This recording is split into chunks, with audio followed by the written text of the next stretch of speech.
Isso que eu tava falando aqui, amiga.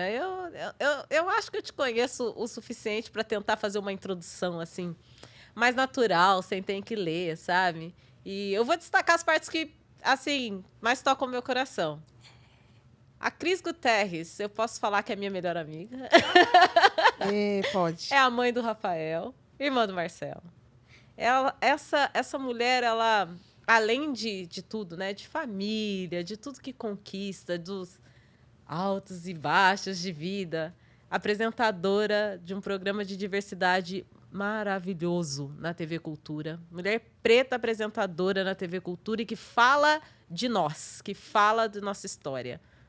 Ela é apresentadora de eventos, né? Você também faz eventos. Você teve um podcast que, inclusive, me inspirou muito, o Meteora Podcast com a Renata Hilário. Sensacional, um dos melhores podcasts que eu já ouvi. Tenho saudades. Nossa, eu também. Tenho saudades. Vamos mandar um recado para Renata Hilário. Renata, a gente tem saudades no Meteora, Renata. Fala que eu estou apaixonada pelo Lohane para eu ganhar um ponto. Posso falar? Voltar ao Brasil? Posso falar? Então tá bom. Apaixonada por quem? Pela Lohane. Quem que é a Lohane? A Lohane é minha crush. É real. Mas Fala de novo, que eu gosto Falo muito de dessa- novo. Mãe do Rafael, que tem uma história incrível. Vão lá, depois a gente fala da propaganda do TEDx que ela fez essa semana para falar sobre essa história, né? Ai, amiga, o que mais que eu vou falar de você? Posso falar que você é maravilhosa, que você é uma deusa, que você é gente. incrível? Eu vou aceitar. Então tá bom, amiga, aceita. Bem-vinda ao Você bem Pretas de Nova abusada. York. Meninas, Bem-vinda. obrigada! E assim, Ruth, Elis, estou muito feliz. Que beleza sentar aqui nesse sofá. Cara, eu vim do Brasil só pra isso. Pronto, amanhã já posso ir Não embora. era a ONU, não, né? Não, mas quem é ONU? quem é o ONU? Pretas de Nova York? Amiga, que é isso? Desculpa, gente, esqueci.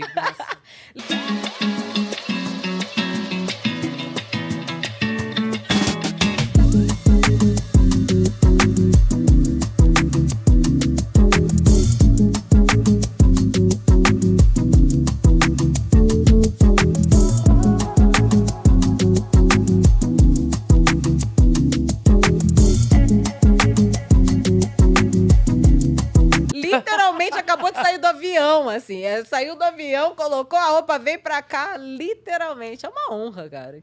E não coloquei qualquer roupa, vim de Isa Silva. Isa né? Silva. Homenageando Márcia Pantera, uma mulher drag queen, trans, incrível. Aí vim sentei aqui, do lado dessas 3 mulheres fabulosas que estão transformando Nova York, né, gente? Por favor. Que Ana. Poder, que poder. E por falar nisso, por falar em moda, meninas, vocês podem, como sempre, pular junto. Mas é que eu tava ouvindo, enquanto eu tava ali terminando de fazer, gente, a Cris fez um story mostrando que eu tava fazendo minha unha. Mas enquanto eu tava ali terminando de fazer unha e maquiagem, eu tava ouvindo você contar sobre a história, né, de Isa Silva, que assina, né, Isaac Silva. Para quem não conhece, tá perdendo bastante tempo, mas Cris é amiga, né, de Isa Silva. Ela veste Isa Silva há bastante tempo. Você é super ligada em moda. Fala um pouco pra gente, assim, dessa sua paixão mesmo por moda, de como isso aconteceu e as suas conexões, né, amiga? Cara, São que potentes. loucura isso. Eu gosto muito de moda. Conheço pouco, eu acho. Mas eu acho que eu conheço as pessoas certas, assim. E acho que Isa é uma pessoa certa, porque é hoje, acho que um dos grandes nomes. Já, acho que até seria um crime dizer que Isa é uma revelação. Acho que talvez há 2, 3 anos atrás foi. Hoje não, é uma estilista que está se fixando. Acho que um dos desfiles de maior sucesso do São Paulo Fashion Week hoje é o de Isa. E é uma mulher maravilhosa, uma mulher preta que vem transformando a moda e que o que mais me orgulha, que faz com que eu me conecte com o que ela produz, é que é uma mulher que acredita em outras mulheres negras, em outras pessoas pretas, na construção do produto que assina, que leva seu nome. Né?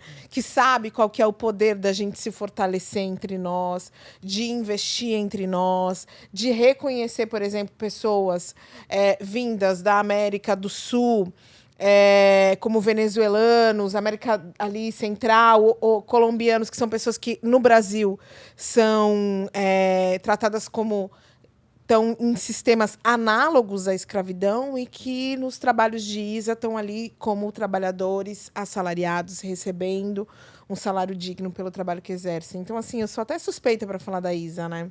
E a minha relação com moda, cara, sempre vem desse lugar, assim, sempre gostei muito, mas sempre vi distante.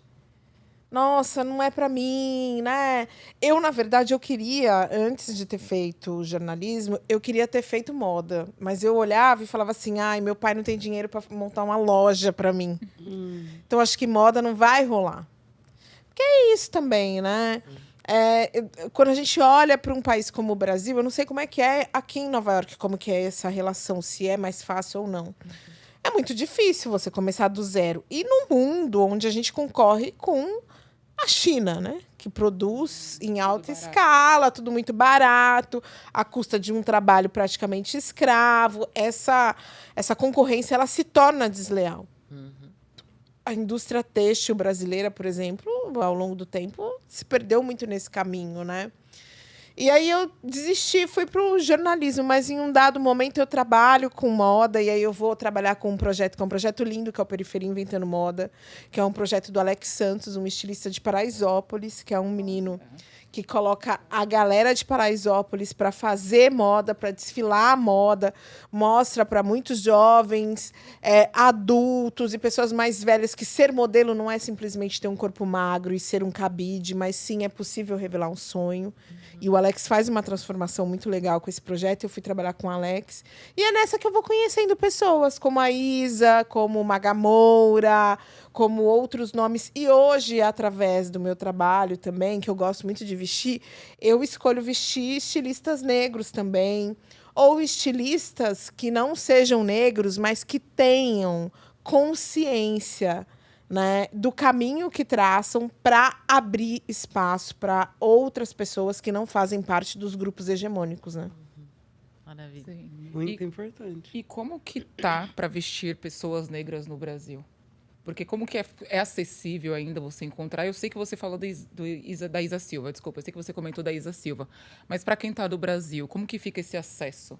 Tipo, você tá andando na rua, sei lá, parou ali na lojinha, ou então entrou na internet. Como que tá dentro do Não, Brasil? eu acho que é mais uma coisa de internet, É né, mais do internet. que uma coisa de lojinha. Porque eu acho que o lugar que a gente ocupa enquanto empreendedores ainda no Brasil ainda é um lugar muito dificultoso, a ponto de você montar uma loja e você ir num lugar onde tem, né? O pessoal está na internet, mas a gente tem alguns eventos que são clássicos já há muitos anos. Por exemplo, agora em novembro a gente vai ter Feira Preta. Feira que é bem Preta é chique, clássico para quem gosta de moda, para quem quer comprar e para quem produz moda, Sim. sendo negro.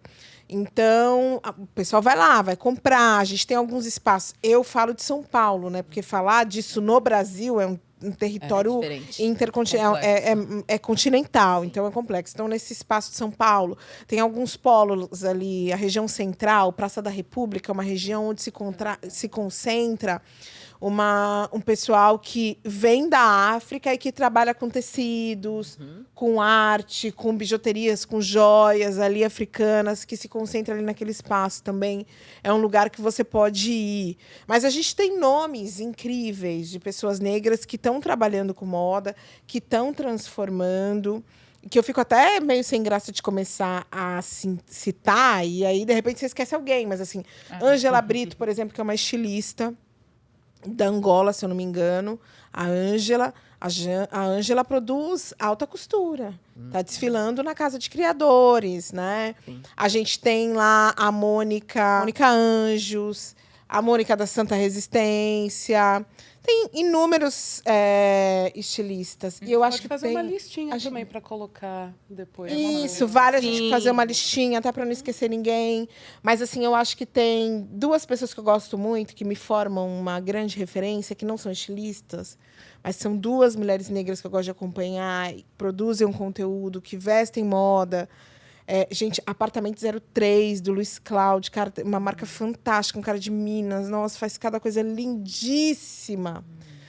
Eu acho que é importante falar Luanda Vieira, que é jornalista, trabalha com moda, e Luísa Brasil. São jornalistas negras que trabalham com moda, influencers, consultoras, mulheres que transcenderam, que não só produzem conteúdo para a internet, mas que são consultoras de grandes marcas e que estão nesse espaço fazendo a diferença na moda também.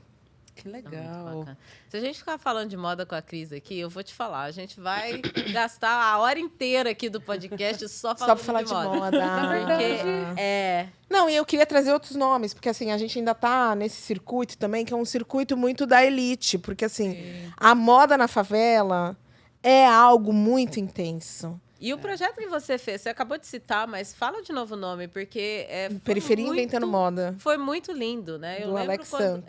Eu lembro, foi antes da pandemia, né, que você estava Foi, isso é com eles, né?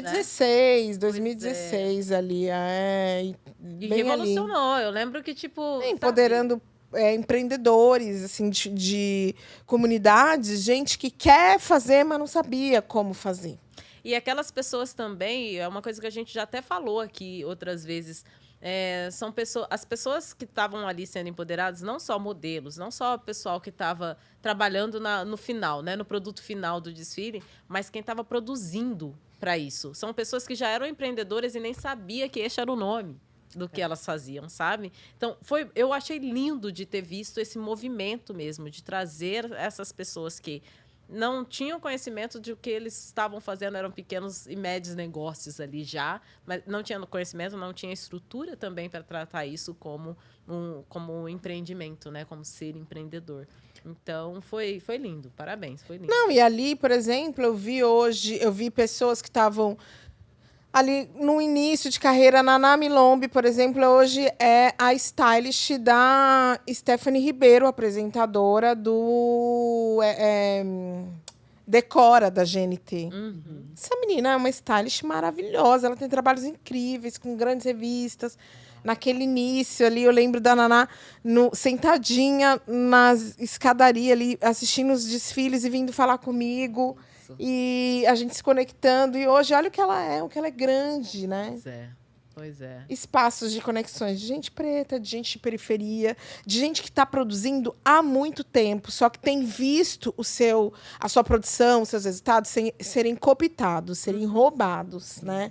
Porque quem tem dinheiro, vai lá, olha, vê, e aí cria uma outra história, bota seu nome lindo, seu sobrenome, pai, lança como o pioneiro, o revolucionário. Sim. E você tem notado essa diferença depois que a pandemia começou, que todo mundo começou a ter mais consciência, geral em casa assistindo George Floyd, se movimentando, ou você já tem visto isso acontecendo e foi potencializado, talvez, pela pandemia e essas condições? Você fala a diferença desse roubo de conhecimento? Isso, de não estar acontecendo, não tá acontecendo, né? Queria, mas dessas pessoas, desses empreendedores se empoderando e conseguindo ter esses resultados para eles, sabe? Eu acho que o que eu vejo assim no pós-George Floyd no Brasil é uma movimentação de pessoas brancas que passaram a fazer porque ficou feio não fazer. Interessante isso. Não dá mais. Tem algumas coisas que não dá mais pós-George Floyd. Não dá mais para você montar um painel para discutir qualquer assunto no Brasil e não chamar uma pessoa negra. Né? Então, a gente vê que muitas vezes o negro está lá, não é porque ele realmente acredita no trabalho que ele faz. Quem convidou, né? Não a pessoa que foi convidada. Mas é porque, nossa, a gente tem que ter um negro. Ficou desconfortável, fica feio, né? Porque a diversidade não é vista pela maioria da população como um ativo potencializador. Muitos veem como tendência. Esse é um problema. Uau. Quando você vê diversidade como tendência do momento. Porque ela gera dinheiro, mas ela não gera transformação. Ou ela até gera transformação, porque ela acaba permitindo que algumas pessoas que nunca acessariam alguns espaços acessem, e aí ela acaba pegando essa oportunidade, fazendo diferente, mas gera ainda numa escala muito pequena. Sim. Porque quem realmente tem a possibilidade de investir, abrir portas, permitir que a transformação aconteça, faz porque é uma tendência, não porque realmente acredita que se eu tiver 50% da minha equipe aqui, de pessoas pretas, pessoas trans, de pessoas de origem indígena, realmente eu vou ter resultados transformadores. realmente eu vou ter resultados que vão mudar a maneira como a minha empresa se posiciona economicamente, socialmente, politicamente, porque eu acredito que a transformação de um país como o Brasil, que é um país em desenvolvimento, com uma população negra, subjugada, de imensa porcentagem, precisa mudar para que todos tenham acesso. Com certeza. A gente ainda precisa muito disso. Então, o que eu vejo é esse pós-George Floyd, é muita gente se posicionando porque é o post preto para inglês ver. Né? Vamos fazer aqui um postzinho preto aqui, né? Para dizer que eu me posicionei, mas, na verdade, eu ainda acho que, ai, meu Deus do céu, é muito mimimi, mas se eu tenho Mas que... se não fizer, vou Se não ficar fizer, ruim. ai, vão vai ser falar. boa. E assim, a gente vive uma transformação ali no Brasil de muitas empresas que é através do constrangimento. A empresa tem muita gente que finge que não está acontecendo nada. Aí vai lá e posta aquela foto maravilhosa do time. Ai, o time da nossa empresa. Aí o time é totalmente branco. Todo branco. Todo branco com Primeira coletinho vez que eles de reparam. puff. Vocês já viram? Aham. O coletinho puff azul. Que comprou nos Estados Unidos. Comprou nos Estados Unidos, ou então ganhou no evento da Da firma. Entendeu? É uma característica. E aí posta aquela foto orgulhosa. E aí precisa viver um constrangimento.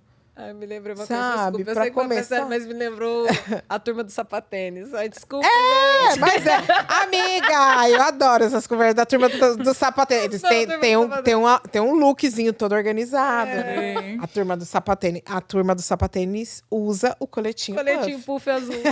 É a mesma turma. É a mesma É a turma. mesma turma. Ai, Deixa eu te o coletinho falar. puff é aquele... E bebe O Heineken. nosso colete de inverno aqui que a gente usa. Mas... É a jaqueta, que pode ser só o colete, ou pode ter a manga, né? Mas é mais legal falar o coletinho. Bebe Heineken, Eu geralmente, tenho pique às pra vezes, correr, ouve cara. sertanejo. Bom, deixa pra lá, gente, senão não é que todo mundo que ouve sertanejo bebe Heineken. E usa coletinho puff e sapatênis, trabalha nessa empresa que não tem uma pessoa branca. Mas assim, Não é procurem generalizando. saber, heterotop, vocês vão entender.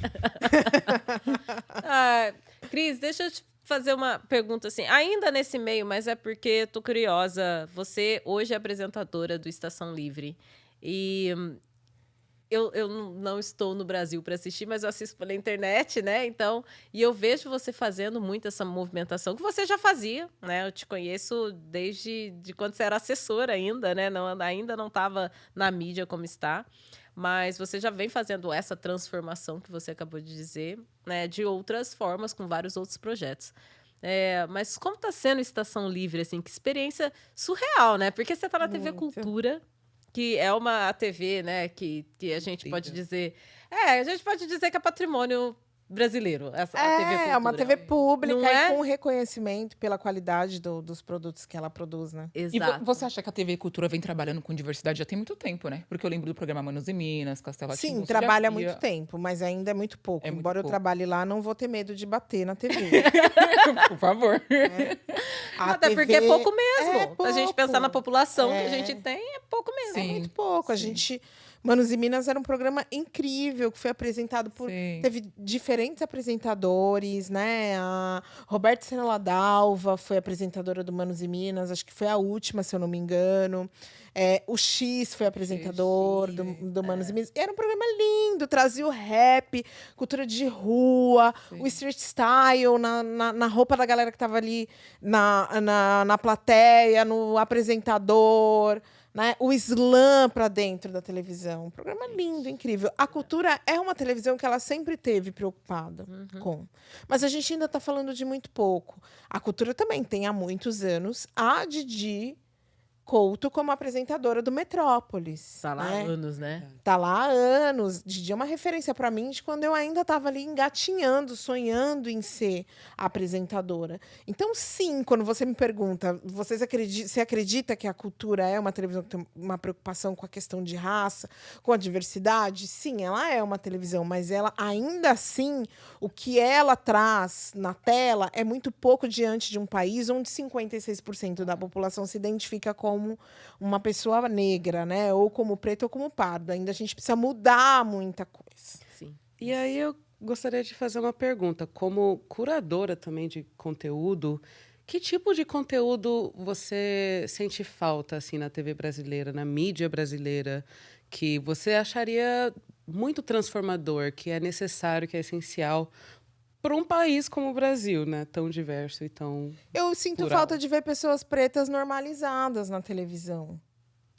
A gente ainda está ocupando um lugar muito estereotipado, sabe? Uma das coisas que eu falo muito sobre o nosso programa Estação Livre, né?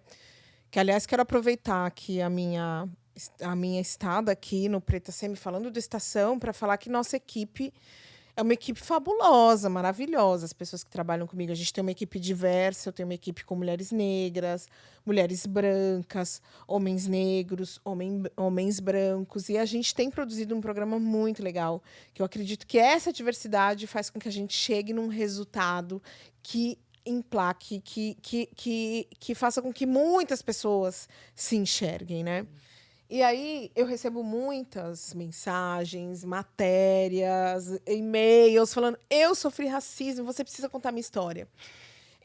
Fulano sofreu racismo, você precisa contar essa história. Essa história precisa ser contada?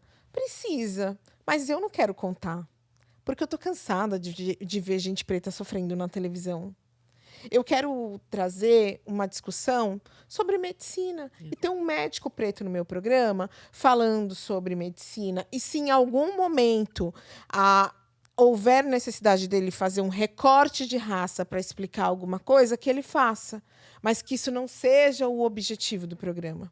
Ou que nem o programa que a gente gravou antes de eu estar gravando aqui com vocês, foi o da independência. O Brasil acaba de completar 200 anos da independência com relação a Portugal, porque o Brasil foi um país, uma colônia de Portugal. A gente ainda, infelizmente, aprende até hoje na escola que Portugal descobriu o Brasil, quando, na verdade, iniciou ali uma invasão de um território que tinha como donos os povos originários, os povos indígenas.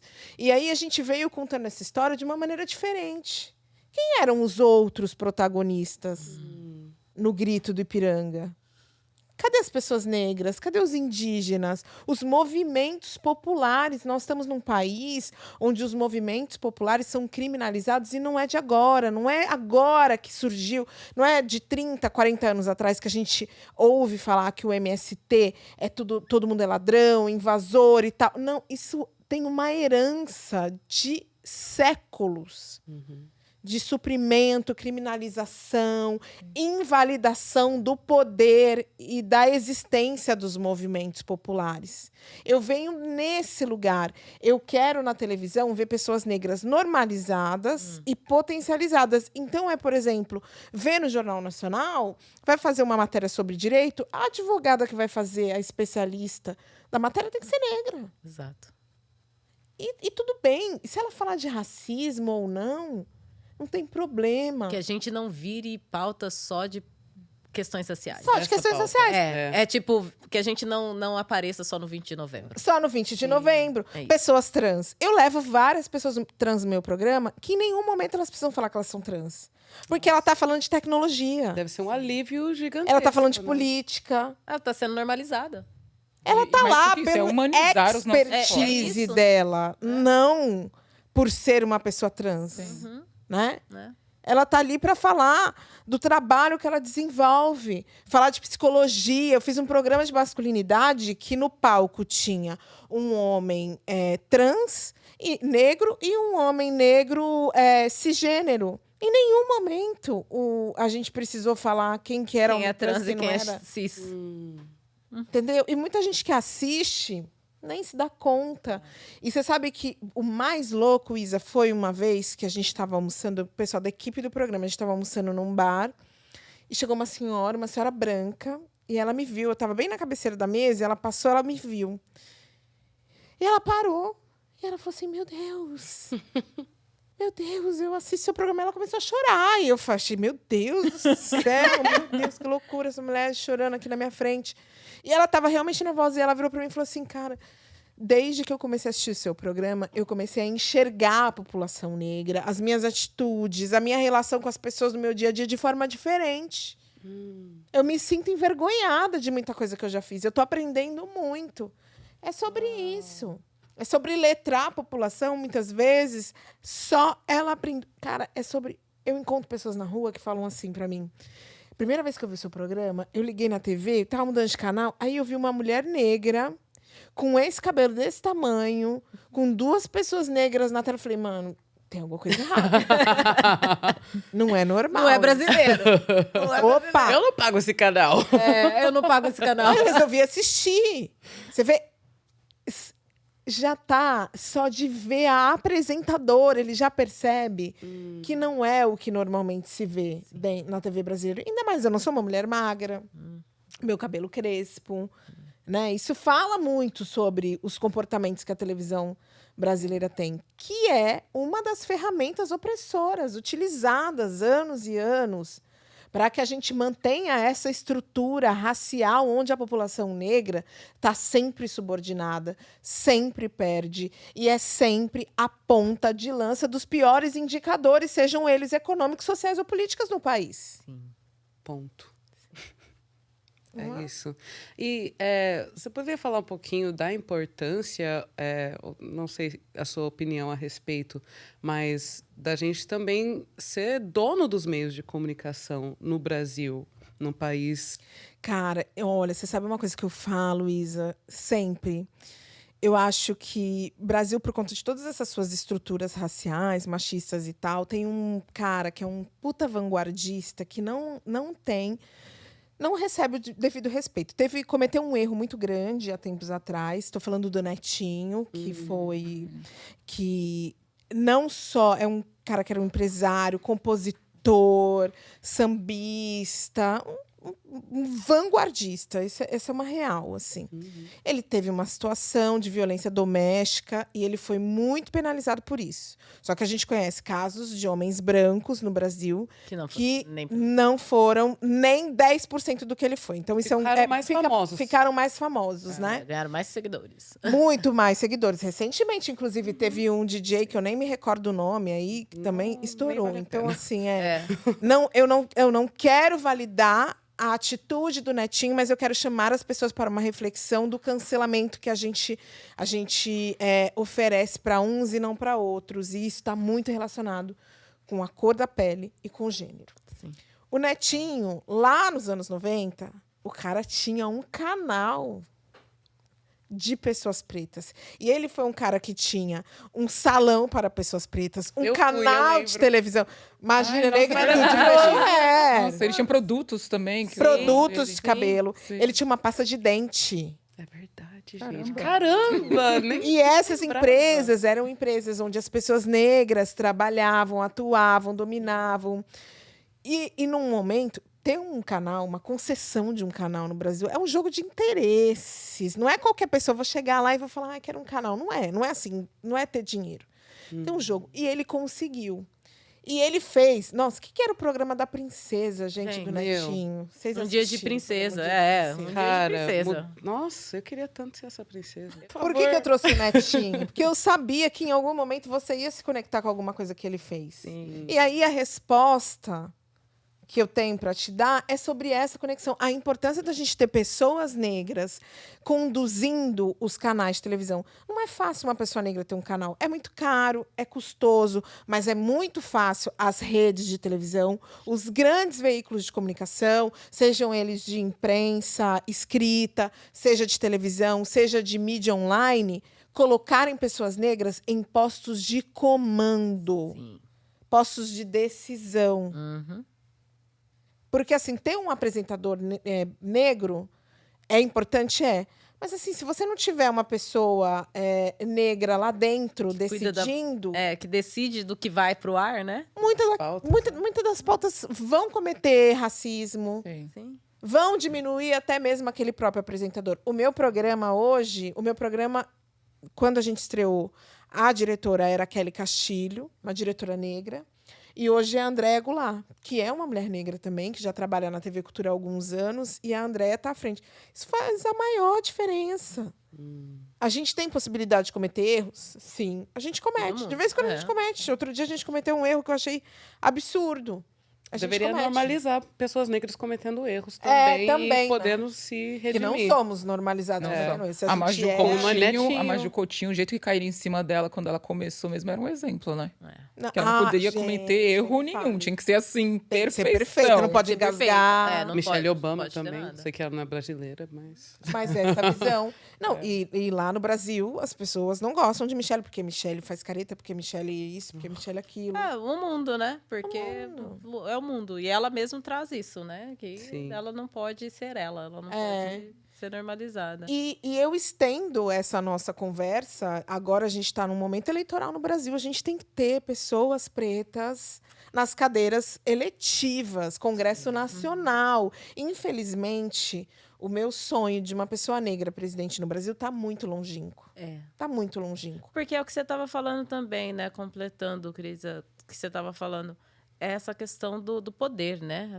Essa questão de estar ali, colocar essas pessoas negras, né? Em postos que vão decidir. Quem está lá hoje não quer, não vai querer colocar essas pessoas no poder, não vai querer dar espaço e não vai querer e não vai permitir, porque quem está lá hoje já tem o dinheiro, já tem o poder, já tem o controle.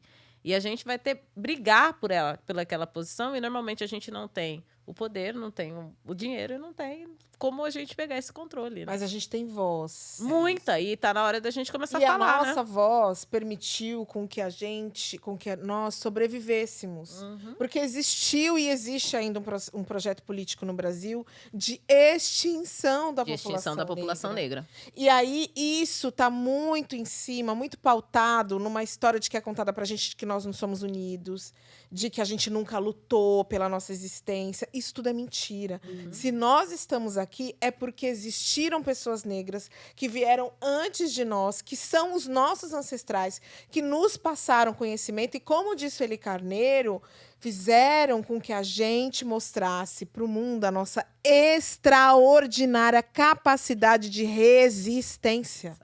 Nós temos uma extraordinária capacidade de resistência. Não era para que 4 mulheres negras como nós existíssemos no Brasil e ainda Vem para Nova York gravar um podcast? Olha a audácia dessas mulheres! Onde Quem já elas se viu? pensam que são? Exato. Vocês sabem que quando eu comecei a postar na internet, coincide bem com a época que eu começo a vir para Nova York, eu começo a viajar, e Nova York, Europa, blá, blá, blá. Eu comecei a ser criticada, porque eu era metida, porque eu era abusada, porque imagina. Nossa, uma mulher fala mais preta, disso. né? Fala. Como foi você tocar o foda-se? E, tipo, como que foi isso pra você? É uma miscelânea de sentimentos, né? Não é simplesmente aperta o botão do foda-se. Não dá. E fudeu, nem e eu dá vou, também. não Acho que nem dá. Acho que não existe, porque não são tem va- como. Como não pessoa dá. preta, ninguém é Buda. Nós somos atravessados pelos comentários que fazem de nós. Sim. Então, assim, quando eu ouvia isso, para mim foi muito nítido já desde o início, quando eu comecei a ouvir isso de pessoas brancas, de que elas estavam incomodadas com o lugar que eu estava ocupando. Mas, ao mesmo tempo, eu me sentia incomodada de estar acessando lugares que as outras pessoas negras com quem eu convivia não ocupavam. E aí, muitas vezes, eu sentia vergonha de dizer que eu viajava, que eu tinha comprado alguma coisa fora, que eu tinha gastado tanto dinheiro numa comida. E isso me incomodava. Aquela Eu culpa do demorei sobrevivente. a culpa do sobrevivente. Uhum. Que eu precisei de terapia para conseguir entender que é até importante que a gente esteja nesse lugar, mostrando para os outros que é possível, mas cientes de que os brancos, de que a branquitude, quando eu digo os brancos, na verdade estou me referindo à branquitude, né? A esse grupo, a esse status que se alimenta da inferiorização da população negra para criar uma narrativa de poder. Se alimenta disso tudo para criar também esse preto único e colocar a gente como os merecedores. É meritocrático, tá vendo? Nossa, Ela fez a Correu Não é culpa atrás. minha. correu atrás. Correu atrás. A gente teve E esse papo, correu utiliza a atrás. gente como um sinônimo, né, do que é conquista, para mostrar e dizer, justificar que os outros são preguiçosos. Exato. Uhum. Quando, na verdade, não. O sistema ele tá tão organizado. Amarradinho. Amarrado para que a gente não fure, mas aí de repente alguns de nós furam, aí eles veem que é interessante deixar que a gente fure, a gente acessa e aí vale a pena porque eles utilizam a gente também para justificar a ideia do mérito, né? Mérito cacete de Mérito cacete. É uma boa. Mérito cacete, porque olha, eu vou falar para vocês. Qual que é a minha câmera? É aquela 3? Sim. Eu vou falar para vocês. Para eu chegar aqui, eu me fudi pra caralho. Eu sofri, foi muito. Quantas vezes eu fui invalidada? Eu fui questionada se eu era realmente boa o suficiente para estar sentada onde eu sento, ocupar os lugares que eu ocupei. Sabe? E assim, ser a única, ser a primeira. E não dá nem pra gente ser orgulhoso de ser a primeira. De ser a primeira, o primeiro negro. A gente tem que sentir vergonha. Porque assim, não dá pra construir histórias únicas. As histórias têm que ser coletivas. Ninguém conquista o mundo sendo único. Porque, afinal de contas, se hoje na televisão brasileira a gente tem Silvio Santos... A gente tem Luciano Huck, a gente tem diversos apresentadores que são de uma mesma religião, que são judeus. Que a crítica não é com relação à religião, é com se eles estão lá é porque existe uma união. Sim. Olha. E essa união coloca essas pessoas no poder. Exato. É essa união que tem que nos colocar também. E aí eu comecei tudo isso falando da questão das eleições hoje no Brasil. A gente precisa votar em pessoas pretas, cara. Não dá mais. Tem que votar. E eu acredito, Caroline Amanda, que é uma mulher fabulosa. Caroline é terapeuta. Caroline é ativista negra, tá apresentando, não sei, nem sei, ai, Carol, me desculpa, já contei. Vai apresentar junto com a Jojo Todinho um programa de YouTube, que elas vão falar de sexo. A Carol que abriu a minha vida. Não, mas a Carolina Amanda gente, vocês precisam Carolina, ver quando quem você tá que é. vindo aqui mesmo? O arroba dela é @ionidas-pretas. Procurem Com saber certeza. de Carol. A Carol que abriu minha mente para isso.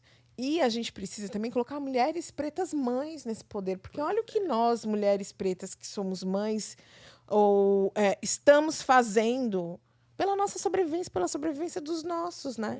A gente acabou de viver 2 anos de pandemia. Quem mais sofreu foram as mulheres pretas mães. As mães pretas. As mães pretas, que tem que se articular de todas as formas, não só para cuidar do filho, para cuidar, às vezes, da mãe, para cuidar do pai, cuidar de alguém da família. São as mulheres que estão, a gente está falando do maior grupo populacional do Brasil, que são as mulheres negras, mas é o maior grupo também de mulheres à frente dos lares, chefes de família, sem companheiros. Essas mulheres, com salários mais baixos com os, também, né? os Estão salários na mais frente, são a mas- base da pirâmide A base. econômica, né? Essas mulheres precisam estar tomando decisões nos cargos eletivos. No Congresso Nacional, eu quero ver essas mulheres fazendo leis. Porque são as mulheres que movem o mundo pela margem. Elas estão na margem. E elas são mulheres que já fazem política. Não adianta dizer que essas mulheres não entendem nada de política. Elas entendem tudo, porque elas são as conselheiras tutelares, elas são as mulheres que fazem parte dos grupos, das associações de amigos da comunidade. Elas são as mulheres que se juntam para distribuir cesta básica na comunidade. Elas são as mulheres que, quando recebem um cartão de R$60 da CUFA, elas conseguem dividir entre elas. Elas já fazem política. Só que agora eu quero ver elas fazendo política no Congresso Nacional, gente. Fazendo a nível de Representando. transformação nacional. Representando. Então, na hora de votar, lembre-se que a gente tem que tirar o Bozo e tem que votar nas mulheres pretas. Fora, Bozo. Sim, nossa. Olha, Palmas. palmas depois dessa, porque, Putz, amiga, grila. que isso. Que aula. Olha, e falando de mãe, né? Eu vou emendando um no outro, assim. E falando de mãe preta. Como tá sendo essa experiência com o Rafa? Conta pra gente. Primeiro, né? até Conta pra tomar, vou gente até um pouco tomar aqui de minha você kombucha. primeiro. É, Eu quero falar exato. um pouco de você. Você A gente trouxe já- Eu entendi que você trouxe uma comunidade com você. Já É citou vários verdade. nomes, mas a gente quer saber um pouco a pessoa também. que não anda sozinha. Pois É isso. Vai emendando um no outro, assim. E eu acho que até né, indo pela essa pergunta da Ruth, assim. contar pra gente sobre essa adoção, eu acho que vai também trazer muitos fatos de quem é Cris Guterres, sabe? Cristiane Guterres. Porque quem sou eu, é, né? mas É difícil essa pergunta de responder quem sou eu. quem é a mãe do Rafa? Quem é a mãe do Rafael? Eita, nós. É isso, porque a mãe do Rafael, eu acompanhei bastante dessa história, né? Então, a gente é amigas há muitos anos. E assim, ver o seu crescimento, sabe? Eu acho que a maioria das pessoas nem sabe, mas você é uma super empreendedora antes de ser apresentadora. É jornalista, de São Paulo. Então, conta pra gente, assim, de onde você vem? Sim. Sua família, seus pais. É verdade. Como aprendi com o Catiu, vocês voltaram já por aí, mas seus pais, assim, são outras duas pessoas excepcionais, assim, que eu tive o prazer de conseguir, pelo menos, falar com a sua mãe, não conheci pessoalmente, mas conta pra gente disso. E aí, eu sei que você vai conseguir emendar até chegar na mãe do Rafael. Chegar na mãe do Rafael, né? Bom, eu sou filha da Helene e do Manuel, que já faleceram, já não estão mais nesse plano. Meu pai, olha que louco. Tanto meu pai quanto a minha mãe, eles faleceram da mesma causa, que foi um AVC fulminante. Só que com 7 anos de diferença entre os dois, mas muito próximas as datas, assim, de falecimento entre um e outro. Meu pai era maranhense, minha mãe era mineira. E os dois eram pessoas que vieram de narrativas extremamente pobres e transformaram a história deles e se transformaram em empreendedores. A minha mãe era uma mulher que começou aqui em São Paulo como empregada doméstica e que dizia para a patroa: eu ainda vou contar o meu próprio dinheiro. E aí, um dia, a patroa foi no restaurante da minha mãe para ver minha mãe contando o próprio dinheiro, né? Porque minha mãe teve um restaurante durante 18 anos na região da Avenida Paulista, que era um lugar onde não existiam pretos. E claro que a gente foi muito questionado. E minha mãe era aquela pessoa que várias vezes foi tratada como a empregada, chegava, eu estou esperando o dono. Aí ela chegava e falava, pois não, eu estou esperando o dono. Continuava esperando o dono, né? O dono nunca chegava, né? Porque ninguém esperava que fosse uma mulher e uma mulher preta, né? E meus pais, eles foram pessoas muito transformadoras. Minha mãe era inteligentíssima, absurdamente inteligente, assim. Que mulher incrível, assim. E aí também sou irmã do Marcelo. Minha mãe foi mãe de minha mãe, mãe do Marcelo, que é um menino com deficiência intelectual e hoje mora comigo. E aí, assim, nesse meio do caminho da minha trajetória, eu me vejo uma pessoa muito versátil em tudo que eu faço, assim. Isso foi uma coisa que a gente estava conversando e eu falei hoje, né? Eu acho que a minha palavra é versatilidade. No que eu visto, na maneira como eu me comunico. Eu sei que eu sento aqui no podcast e eu falo com vocês e todo mundo me entende. Eu sento na favela, todo mundo me entende. Se eu tiver que ir numa reunião com o prefeito, eu vou, como já fui várias vezes, porque eu trabalhei muitos anos na Prefeitura de São Paulo, e eu vou me comunicar na maneira como tem que ser. E eu também vou para vários lados, assim, do meu trabalho. A primeira vez que eu apareci na televisão foi como líder de equipe de um reality show empreendedor, em parceria, verdade, da Band. De reality show, gente. Da Band com a Cacau Show, que eu liderei uma equipe que a gente produziu um produto inovador para Cacau Show, e nós somos os campeões do programa, assim. Essa foi a primeira vez. Então, eu sou essa pessoa que eu consigo circular em vários espaços. E foi muito difícil para mim, enquanto mulher negra, entender que isso era possível, porque eu era questionada da minha capacidade o tempo inteiro, né? Talvez, se eu não fosse branca, talvez eu teria sido o tempo todo aplaudida. Mas eu fui muitas vezes questionada. É você? Você é capaz mesmo? Você consegue? Olha que loucura, né? E aí, no meio dessa jornada toda, eu sou essa mulher que queria ser mãe, mas eu nunca me imaginei grávida, gente. Nunca me imaginava grávida. E também não via que a ideia de um bebê no meu colo também era algo que estava meio distante de mim. E numa das vezes que eu vim para os Estados Unidos, não foi aqui para Nova York, foi para Orlando, na verdade, eu conectei com uma amiga que estava na fila da adoção. E aí, quando eu voltei para o Brasil, eu falei assim, cara, eu vou adotar. Isso foi 2017. E nesse meio todo, entrei, fiz a fila da adoção, blá, blá. conheci o Rafael, que é um menino, na época ele tinha 14 anos. 14 na época. 14 anos, o Rafael. E a gente foi construindo uma história juntos, a gente foi se conectando. E o Rafael, de repente, quando eu vi, o Rafael era meu filho. E a gente morava juntos. E assim, cara, pra mim é muito difícil falar do Rafael, porque eu babo o Rafael. Gente, vê se o Rafa é a coisa mais linda do mundo. Ele é muito eu sou tia fofo. babona, então eu vou ficar até quieta. Tem que aparecer uma foto do Rafael. Você tem que deixar o Rafa Aliás, vou aproveitar e vou muito convidar o fofo. pessoal para assistir. Ah, ainda não está disponível, mas em Não. breve estará. O TED que eu fiz contando a minha história do Rafael. Com o Rafa. Estava disponível, porque ficou o link do ao vivo, mas agora eles tiraram e vai colocar cada TED separado. Que eu conto toda essa trajetória. E tem um momento também que aparece a foto do Rafa, mas vai aparecer. Vai, Vou ver. vou ter que É o arranjar sorriso um mais jeito. lindo do mundo, gente. Eu vou Ele falar é. pra vocês. Eu achava que a melhor coisa do mundo era brigadeiro. Eu descobri sorriso de filho.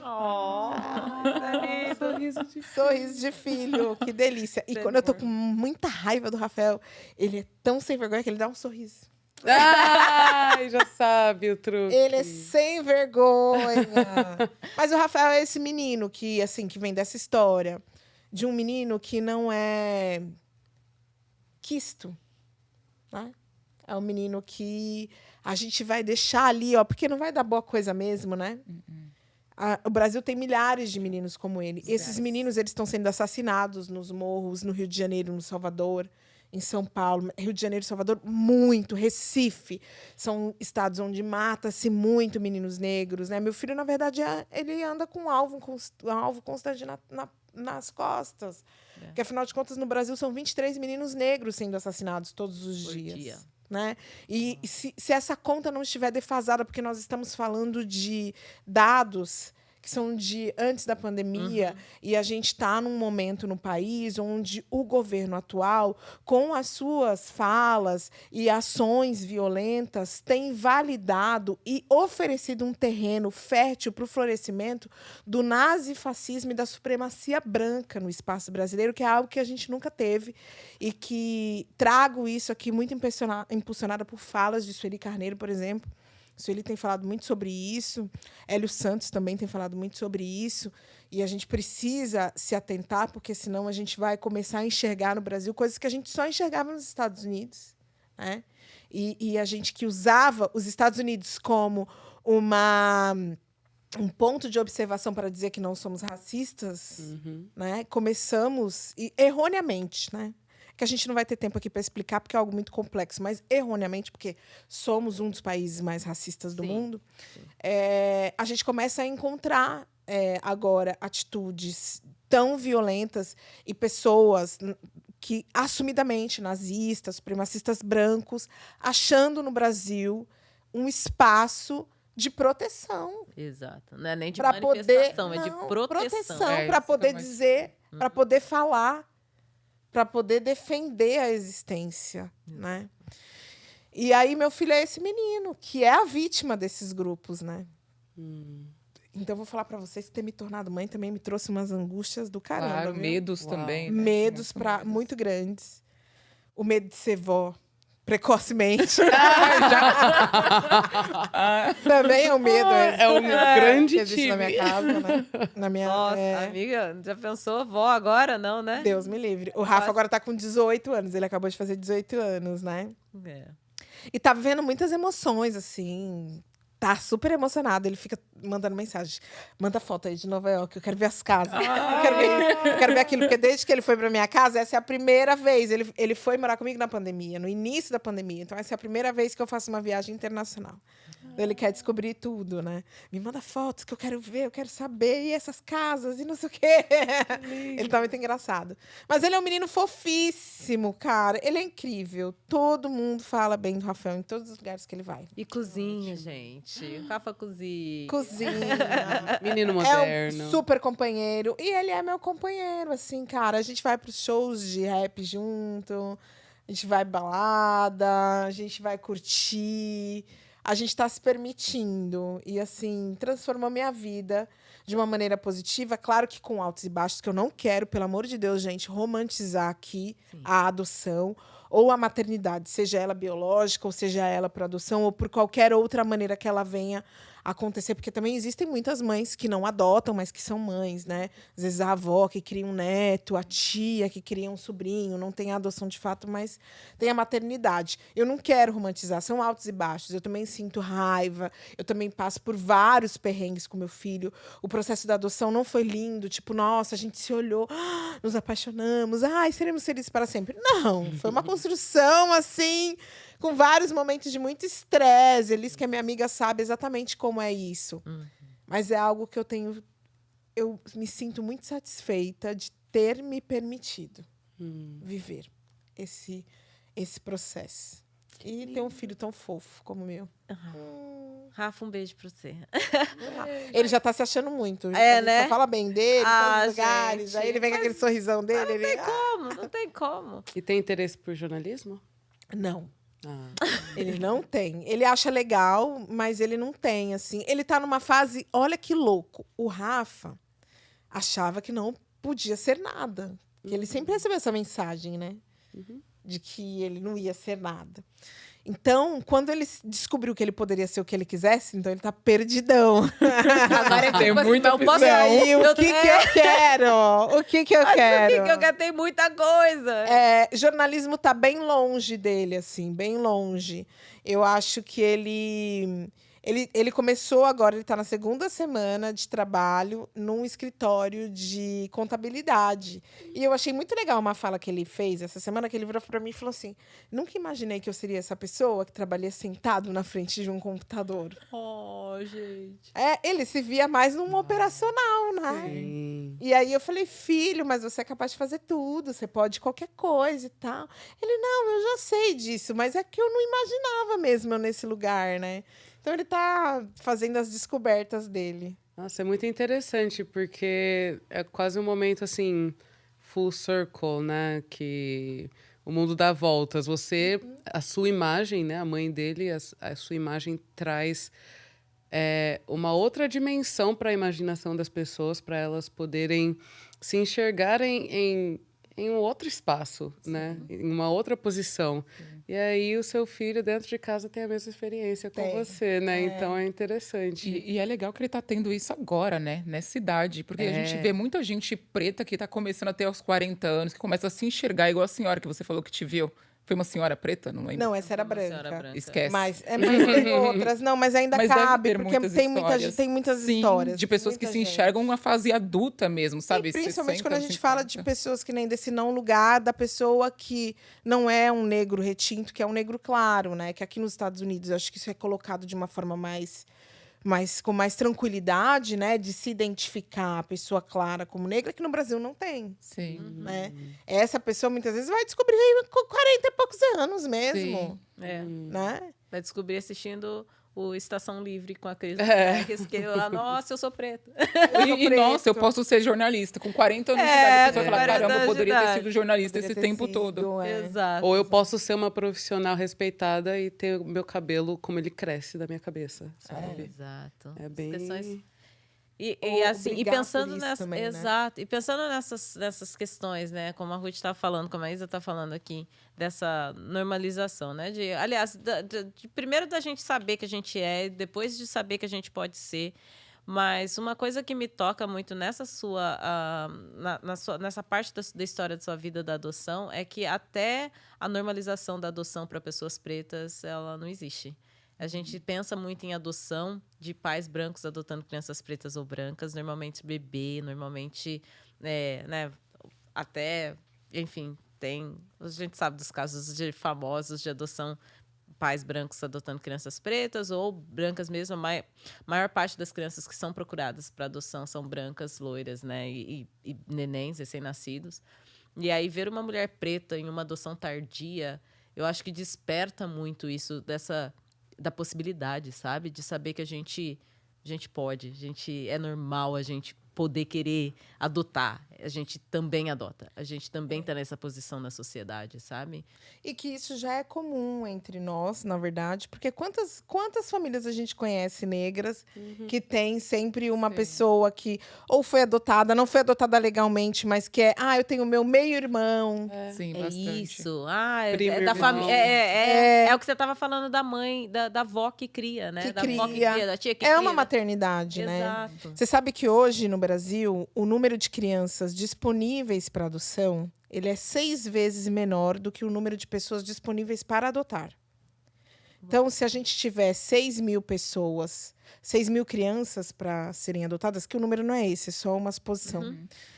A gente teria 36.000 pessoas querendo adotar. Só que 80% das pessoas que querem adotar, elas querem adotar uma menina com menos de 4 anos e de preferência branca. E a maior faixa etária de crianças disponíveis para adoção é de meninos negros acima de 12 anos. Então a conta nunca vai fechar. Nunca. Nunca vai fechar. Porque as pessoas não estão disponíveis para adotar crianças mais velhas. Tem uma crença de que a criança mais velha ela já vem com uma história, com um comportamento que não é controlável. E uma ideia de que quando você tem um bebê, você molda aquele bebê como você gostaria que ele fosse. Que é uma ideia falsa, porque é impossível moldar alguém. Na verdade, filho a gente não molda, né? Filho a gente deixa ser. O que melhor ele puder ser. Né? E essa questão de não aceitar crianças negras. E tem uma coisa que eu quero aproveitar, quero falar aqui, que você trouxe, que é da adoção tardia, né? Quando a gente vai no dicionário, que a gente vê o que significa a palavra tardio. Tardio é o que passou do tempo. É o que não está mais Olha. na hora. Então o nome já tá errado. Já é preconceituoso. O nome já tá completamente... Então, e tem um movimento de pessoas que adotam no Brasil, de grupos pró-adoção, para que tenha a mudança do termo. Porque esse é um termo também usado judicialmente. Legal, se fala. Para que a gente possa falar adoção de criança e adoção de adolescentes. Porque pensando da gente não colocar como tardio, porque na nossa mente isso cria uma ideia. Nosso subconsciente está sempre trabalhando. Está sempre trabalhando. E quando a gente se fala de disponibilidade de educar, criar, amar, não tem idade. Exato. Nunca é tarde, né? Nunca é tarde. Nunca é tarde, né? Que incrível. Então, essa é uma coisa também que a gente precisa... são várias as questões que a gente precisa refletir. E o quanto é importante até da gente estar falando disso aqui no podcast, porque são assuntos que não são falados Não assim. são. Não são. Então, simplesmente... Outra coisa que me incomoda muito é a vanglorização da pessoa que adota. A pessoa que adota se tornar uma pessoa caridosa, vista como caridoso, o salvador. Isso é muito comum. Eu sou vista como salvadora. E eu não quero ocupar esse lugar da pessoa que salva através da adoção. Porque, na verdade, a minha conexão com meu filho, eu não quis salvar a vida dele. E eu acho que muito pelo contrário. Talvez ele que salve muito mais a minha. Mas é um compartilhar. Nós estamos nos propondo a compartilhar a nossa vida juntos.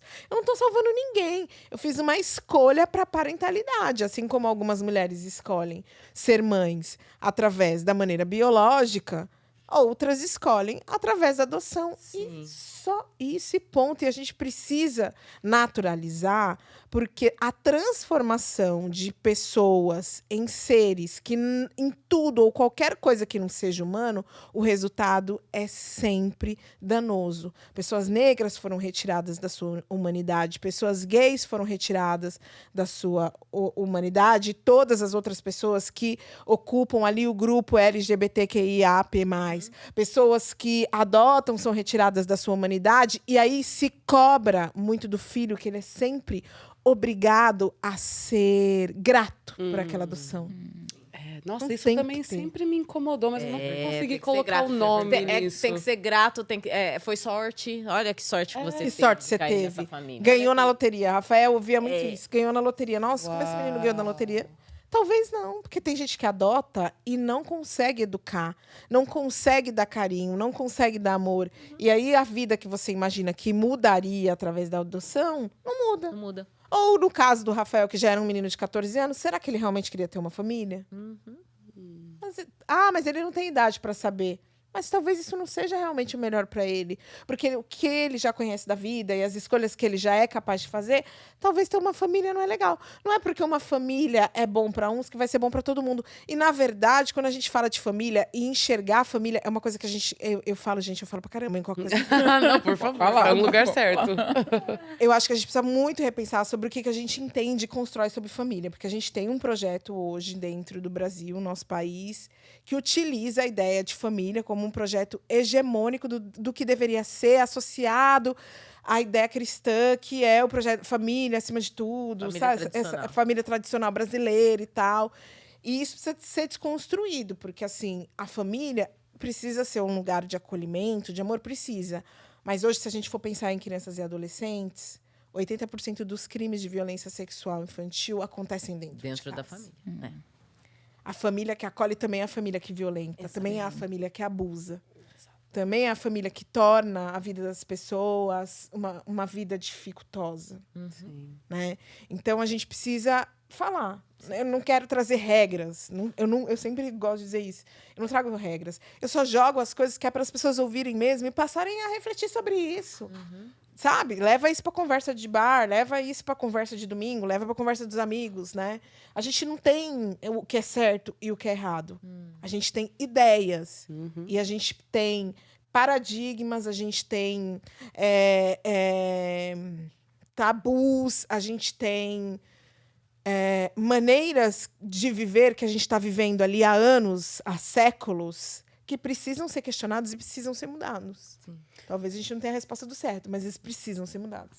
Uma pergunta, falando nisso, né? Porque muita gente, até despertar a consciência de que tudo é uma construção e a gente tem escolhas a fazer e não tem certo ou errado, tipo, até a gente entender isso demora muito tempo às vezes, né?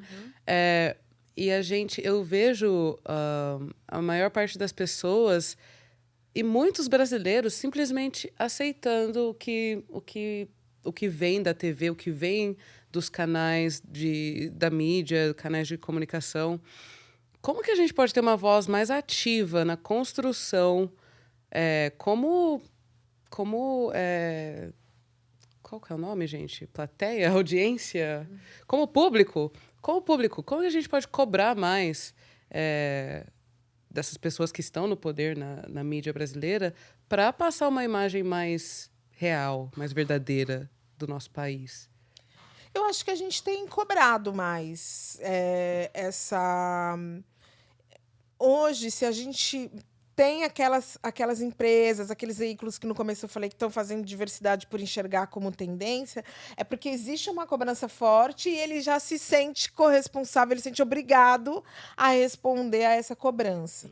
Mas a gente precisa utilizar, a gente pode cobrar mais, porque brasileiro tem muita dificuldade de cobrar, de questionar, por exemplo, coisas básicas, uma coisa que não tem nada a ver com o que a gente está falando aqui, mas tem tudo. O site Reclame Aqui.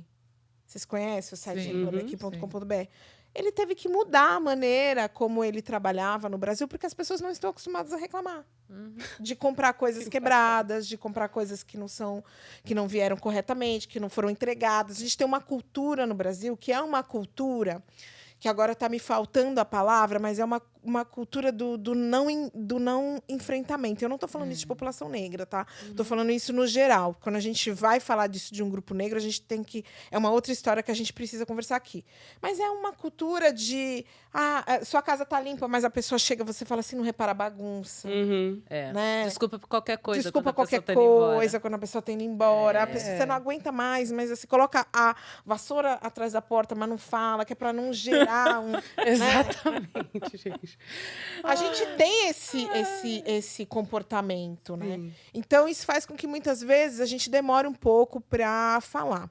No caso da população negra, eu acho diferente, porque, assim, se não fosse a população negra falando há muitos anos, a gente hoje não teria uma virada de chave como a gente está tendo. Ainda lenta, mas é uma revolução que é preta, que é crespa, que nunca foi televisionada, mas ela sempre aconteceu, ela sempre foi suprimida, porque a gente sempre teve, desde as escadarias do Municipal nos anos 70, com a formação do Movimento Negro Unificado, desde Luísa Marim, desde Luiz Gama, escrevendo cartas, libertando escravos com o próprio dinheiro. A gente sempre teve essa revolução preta não televisionada. As redes sociais criam um outro terreno para nós, porque aí a gente consegue escrever, contar e mostrar que a história tem outros lados. E a gente consegue formar os nossos próprios escritos, os nossos próprios programas, como a gente está fazendo aqui hoje. Exato. São 4 mulheres pretas sentadas produzindo o próprio programa, e são as mulheres, elas mesmas Deveriam pagam. estar na TV. Que deveriam estar na TV. Estaremos em breve, alguém chama. Que deveria estar que elas estejam na TV. em breve na TV, mas é assim, se vocês não tivessem se juntado, produzido, pagado o estúdio, se vocês não tivessem feito tudo, esse programa não Exato. existiria. Não. Porque a gente não tem pessoas brancas. Algumas estão começando a enxergar, que a gente já falou isso, TV Cultura tá ali falando e tal, mas assim, ainda é muito pouco, Exato. né? A gente precisa continuar fazendo isso. Com mais intensidade. Acreditando, valorizando, comprando produtos de pessoas negras, investindo, consumindo. Você gosta do podcast e tal? Então, vamos dar R$5 todo mês. Exato, 10 mais vai lá pro podcast tal, para ele poder se manter. Fala de novo, Cris. Pelo amor de Fala Deus. de novo, Cris, né? A gente vai criar um Pix agora. Já tá criado. Já cria o já Pix, tá lá. É gente. só apoiar. Para as pessoas que gostam de só vocês Sim. apoiarem o programa. E apoiem. Coloquem dinheiro naquela iniciativa, porque você está consumindo aquele conteúdo. É muito caro produzir um conteúdo, cara. É muito caro, é surreal isso. É tempo, é dinheiro, Tempo, é tudo. dinheiro, criatividade que depois pode ser roubada, né? Que é o Isso que acontece acontece. na maioria das vezes. Também. Então, assim, são vários critérios, assim. E a gente precisa colocar a nossa boca no mundo. E, assim, vão dizer que é mimimi, vão invalidar, vão questionar. Mas se a gente tiver certeza que o que a gente está fazendo é o certo, é o correto, vamos até o final. Eu já falei isso milhares de vezes. Várias vezes eu fui criticada, várias vezes, não foi poucas. Muitas vezes posts meus foram atacados, já fui atacada. Cara, eu não vou parar, porque eu sei que o que eu estou fazendo é certo. E tem muita gente que vai beneficiar.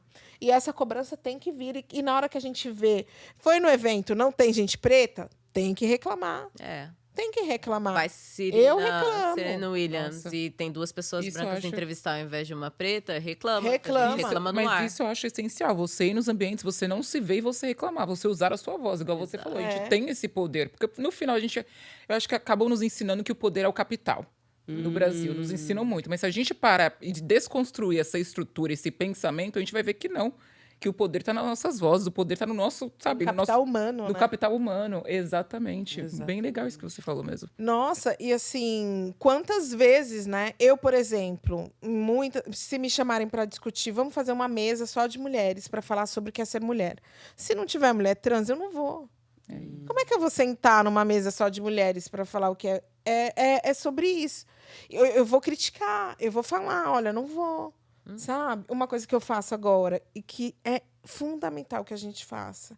Não dá mais para a gente ter as pessoas convidando, vou falar diretamente para a câmera, não dá mais para a gente convidar pessoas negras para trabalhar e não pagar para elas. Exato.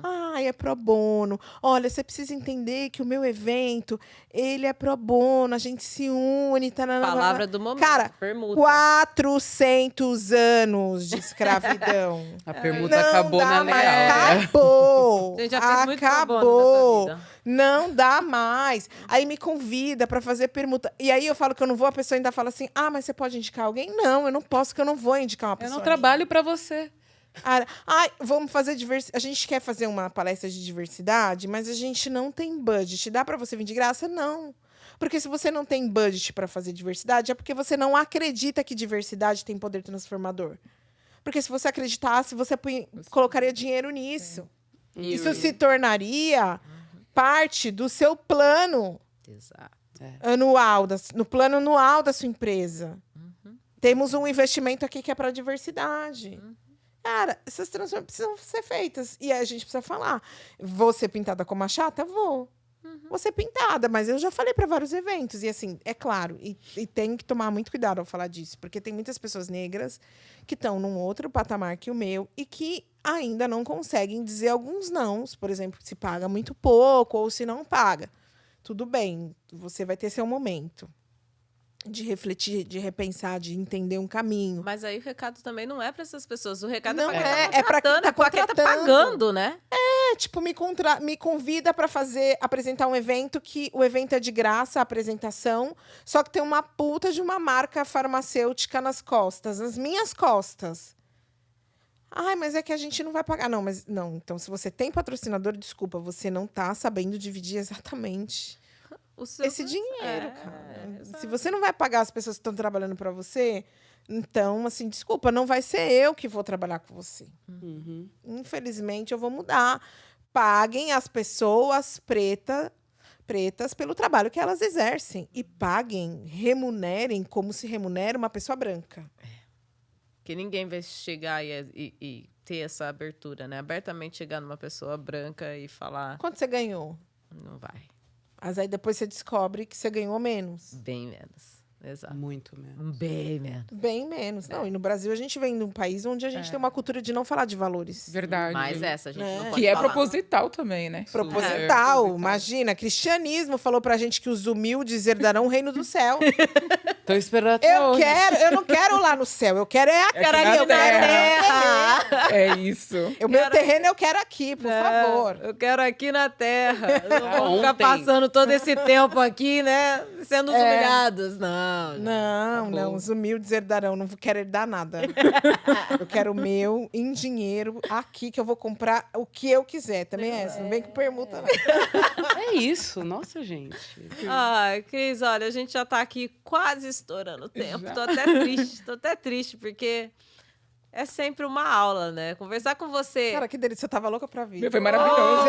Gente, Como- não, eu olha. mandei uma mensagem pra Elise e falei assim, bom, eu não quero saber, vai ter que me convidar.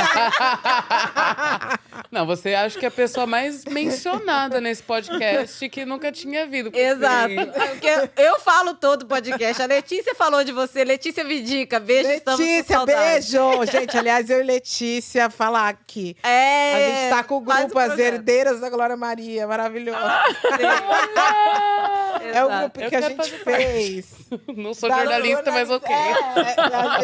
Agora a gente tá nessa briga lá. E aí, vamos abrir, não vamos? Mas é o grupo que a gente fez das jornalistas de TV e rádio. Pra gente se unir, pra gente também transformar mercado, não permitir que o mercado contrate eu por 10, Elis por 8, ou então deixe de contratar a Elis por 8 porque descobriu que alguém faz 4. Não, se todo mundo vai fazer 8, ele vai ser obrigado a contratar o profissional e não pelo preço, né? Fazer o mercado entender várias coisas que a gente precisa. Nós, enquanto mulheres pretas, cara, tá muito longe, né? Quase um sindicato isso. É né? quase um sindicato. E aí a gente Adoro. se ama. E é maravilhoso. Porque a gente é fã uma da outra. Sim.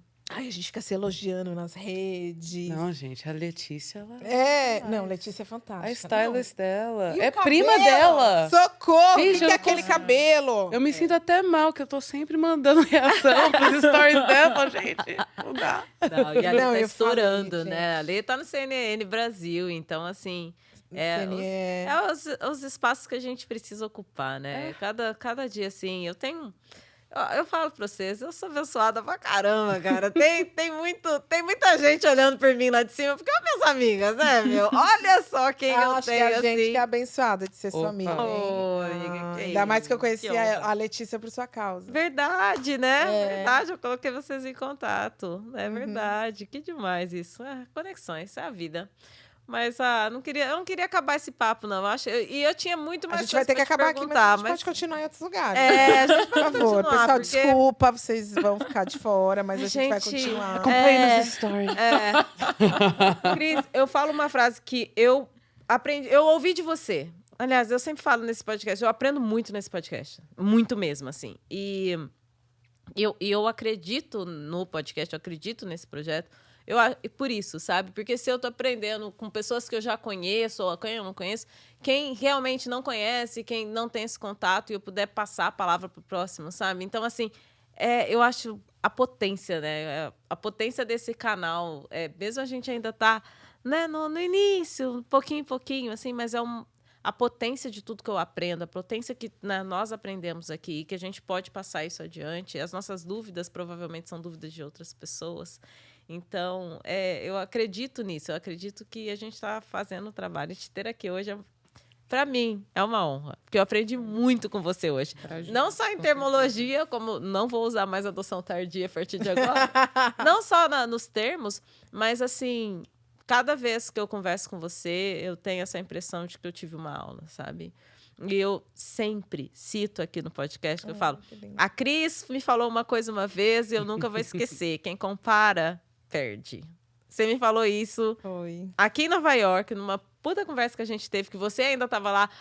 Eu vou voltar pro Brasil, como eu vou fazer? Eu falei, vai lá e faz. Faz diferente, só faz. E você fez. Que é uma coisa que eu também falo muito. A Elis falou pra mim, faça, vai pro Brasil, faz diferente. Na hora que a gente se despediu. A gente se despediu. Da minha primeira viagem em Nova York. Foi. Foi muito transformadora, gente. Pra nós duas. 20 dias em Nova York, assim. Foi muito transformador. E eu me dei conta, em 20 dias, que eu não tinha conhecido nenhuma pessoa branca.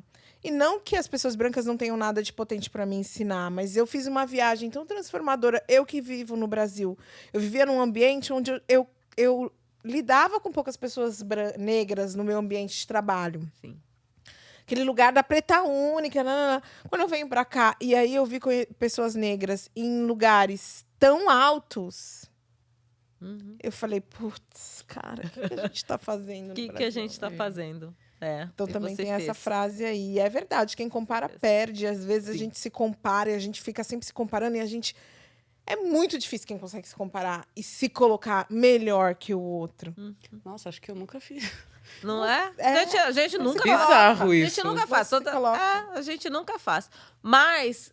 eu não gosto de comparação, porque eu aprendi com você, mas eu vou ter que falar. Gente, essa daqui é a Oprah do Brasil. As pessoas não estão falando nada, mas eu tenho que falar. Só me falta o money. Tá vindo. É a única comparação que eu tenho que fazer. O money. Quem é Cris do Texas é a Oprah do Brasil. Desculpa, gente. Eu tive que colocar lá no universo, porque é essa... Obrigada, Cris. Obrigada a vocês. Vocês são maravilhosos. Bora, porque eu não posso te deixar sair com isso. Eu sempre pergunto para todo mundo que vem. Sim. É verdade. O que você falaria para sua criança interior neste momento? Eu quero que você responda isso pensando o que você falaria para sua criança interior. Mas eu estava falando tudo aquilo, de tudo que eu aprendi com você e dessa nossa conversa, né, que a gente teve e que você falou que ia fazer diferente.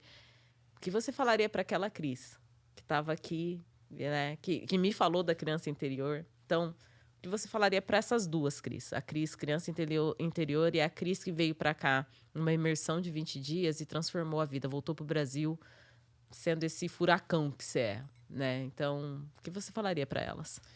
Eu acho que para minha criança, eu acho que eu falaria para ela não ter tanto medo. Minha criança foi uma criança muito medrosa. Você não precisa comer tanto leite condensado assim. Por causa desse medo. Eu comia muito leite condensado. Nossa, eu também. Será que eu tava com medo, gente? Nossa, era muito medo. Eu sentia muito medo. E aí eu atacava na comida, né? E aí depois você vai crescendo, você vai achando outras coisas. Aí vem o álcool, vem outras substâncias. E eu fui uma pessoa que eu passei por várias dessas situações ao longo da minha vida por medo. Por medo de ficar à parte, por medo de não ser aquela pessoa que esperavam que eu fosse. E assim, eu diria para mim, fica tranquila, tá tudo bem. Você não precisa ter tanto medo. E acho que, cara, eu vou ser abusada. E eu vou dizer que para aquela de Nova York, a única coisa que eu diria para ela é falar, caralho, mano, Cê é boa, Aê. boa, hein? Você é zica mesmo. É zica mesmo. Você é zica mesmo, mano. Fazer igual o Rafael. Minha mãe é zica, mano. É mesmo. E você é mesmo. Você é mesmo. Obrigada. Muito Obrigada a vocês. obrigada por voar diretamente Beijo. do Brasil pro sofá em Nova York. Veio aqui pro Pretas em Nova York. Só vocês hoje. me chamarem, Ah, que eu venho correndo. pode vir toda semana. Uma vez por semana a gente tá aqui. Ai, que boa ideia. Obrigada, Isa. Obrigada, Ruth. Obrigada por estarem aqui. Obrigada, gente. Obrigada mesmo. Maravilhosas. Estou muito vocês. feliz. Uau. E E a antes da gente... conversa continua nos stories. Né? É isso. E antes de você ir, antes da gente ir, vou repetir. Se inscreve. Se inscreve.